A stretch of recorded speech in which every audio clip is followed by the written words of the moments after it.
Mungkin saya ini bukan bertanya ya, saya mengkasih pandangan ya. Saya Taufik dari Ikatan Notaris Indonesia. Ini menyangkut dengan PNBP ya. Tadi mungkin banyak diuraikan mengenai kenaikan tarif segala macam ya. Sebenarnya Undang-Undang 9 2018 ini juga yang harus diuji undang-undangnya dulu sebenarnya ya. Yang mungkin selama ini belum pernah ada yang diuji ke MK, tapi nanti nggak tahu kita mungkin ada yang menguji. Salah satu objek PNBP menurut Undang-Undang 9 2018 itu adalah pelayanan ya. Artinya pada saat negara memberi layanan pada masyarakat, kepada rakyat, negara minta tarif, minta ongkos ya. Ini bertentangan sebenarnya dengan Undang-Undang Dasar 45 ya. Kenapa bertentangan ya? Kalau objek lain nggak apa-apa lah, misalnya pemanfaatan sumber daya alam wajar dikenakan PNBP ya. Pengelolaan kekayaan aset negara misalnya dipisahkan atau barang milik negara, itu wajar-wajar aja. Tetapi pada saat negara memberi pelayanan pada rakyat, kemudian negara minta ongkos, itu bertentangan dengan Undang-Undang Dasar 45. Karena oleh Undang-Undang Dasar 45, negara sudah diberi kewenangan yang sangat luas. Yang pertama, mengelola kekayaan alam, bumi, air, kekayaan alam dikuasai oleh negara dan dimanfaatkan sebesar-besarnya untuk kemampuan rakyat ya. Kemudian negara juga diberi kewenangan untuk memungut pajak ya. Dari dua hal tersebut tujuannya apa? Agar negara dapat melayani rakyat. Tetapi saat ini ya, dengan Undang-Undang PNBP itu udah lama sebenarnya, udah dari 1998 nggak salah saya ya. 97 ya, 97 udah ada PNBP ya.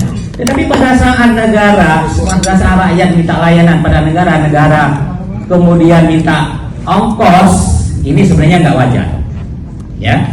Kemudian itu yang pertama ya. Ini benar-benar uji publik Pak ya. Jangan sekedar kami diundang nanti hasilnya ada berubah. Karena biasanya begitu. Kita diundang, banyak kasih masukan, tapi yang keluar apa yang ada sih keluar apa adanya gitu ya. Yang kedua, itu banyak tadi kenaikan tarif. Saya nggak ngerti gitu ya, apa yang dikejar dari kenaikan tarif. Misalnya kami dari notaris, contohnya pindah notaris, saya mengalami dulu 2014 saya pindah dari daerah ke Jakarta, itu saya harus bayar PNBP 100 juta. Dari sebelumnya itu 2,5 juta. Apa dasar pertimbangannya 100 juta itu? Notaris ini adalah jabatan ya, yang diangkat oleh negara untuk melayani masyarakat. Sehari-hari tugas notaris ini juga membantu masyarakat untuk memasukkan pajak kepada negara. Sehari-hari tugas notaris itu ya, mungkin di apa namanya ya, di Kementerian Hukum dan HAM itu PNBP yang paling besar itu melalui notaris masuk ya. Tetapi PNBP notaris sendiri itu sangat tinggi, 100 juta. Ini dari usulan ini yang saya baca malah 150 juta ya, sangat-sangat besar untuk layanan yang nggak jelas sebenarnya apa manfaat dari 150 juta ini ya. Kalau misalnya PNBP 50.000, 100.050 mungkin ya nggak ada masalah lah ya. Tapi kalau sampai 100 juta, 150 juta itu udah luar biasa itu ya. Akhirnya apa ya, yang bisa pindah kategori A kalau zaman dulu itu hanya Jakarta. Sekarang kategori A bukan hanya Jakarta, Medan kategori A, Jakarta, Bandung, Semarang, Surabaya, Makassar.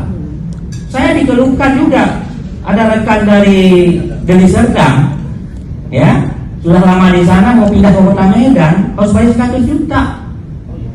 Padahal dia hanya ingin kembali ke rumahnya lebih dekat ya.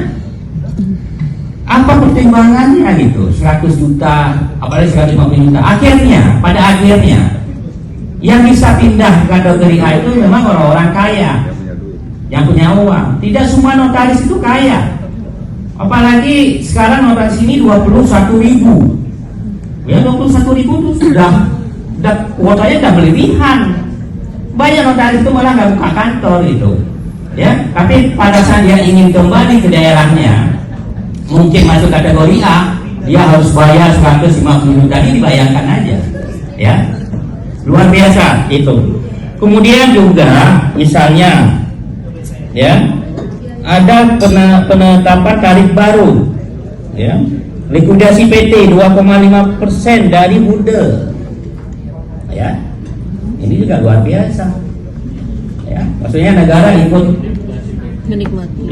apa ya namanya ya, apa landasan filosofinya apa gitu, negara ikut harus menerima uang dari likuidasi orang. Itu likuidasi bisa jadi dia kena sesuatu apa namanya ya, perusahaan itu sudah nggak mampu lagi, udah bangkrut lah atau apalah failing gitu ya, tapi itu harus bayar 2,5%, ya.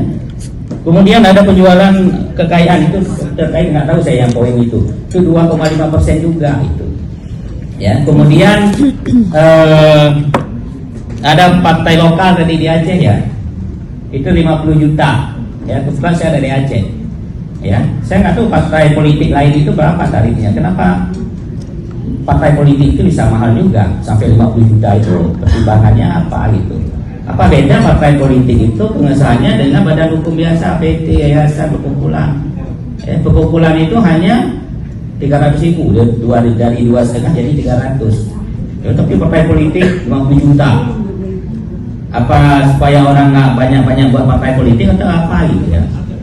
Itu mungkin itu yang harus jadi perhatian kita ya, karena jangan sampai ya PDP ini yang sebenarnya ya kalau kita kaji benar-benar sudah menyimpang dari Undang-Undang Dasar 45, tetapi dinaikkan tarifnya tanpa jelas alasan dan dasarnya apa kegunaannya ya. Kalau saya baca yang ditampilkan tadi yang sebelahnya alasan itu ya nggak masuk juga itu ya.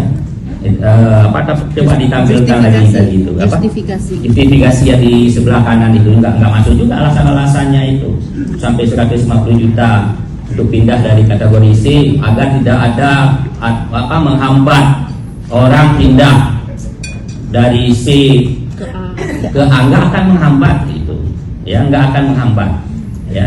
Tetapi kalau ingin, karena notaris ini kalau ingin dihambat bukan dari segi PDP, karena pada akhirnya itu orang kaya nanti yang bisa, tetapi aturlah mengenai kualitasnya ya, uji kompetensi kalau perlu, yang bisa masuk A karena A ini kategorinya risiko yang tinggi, uji kompetensi dia itu lebih adil gitu, semua orang bisa. Tetapi kalau hanya siapa yang kuat-kuatan membayar PMBP, ini belum lagi lain-lain ya, itu nggak adil rasanya. Mungkin itu aja dari kami ya, terutama mengenai perpindahan itu yang 100 juta pun kita sudah lama protes sebenarnya ya, terlampau tinggi PMBP, pindah notaris sampai 100 juta itu luar biasa. Terima kasih. Assalamualaikum warahmatullahi wabarakatuh. Kalau mau itu ada uji kompetensi, itu lebih wajar Pak, karena ke Jakarta ini terus terang Pak ya, 1 miliar pun dibuat PDP ada yang mau bayar, yang penting dia bisa pindah di sini. Bukan masalah ini sekarang, makanya sekarang jangan heran nggak akan bisa menghambat dengan PMBP 150 juta itu, karena tujuannya bukan itu Pak.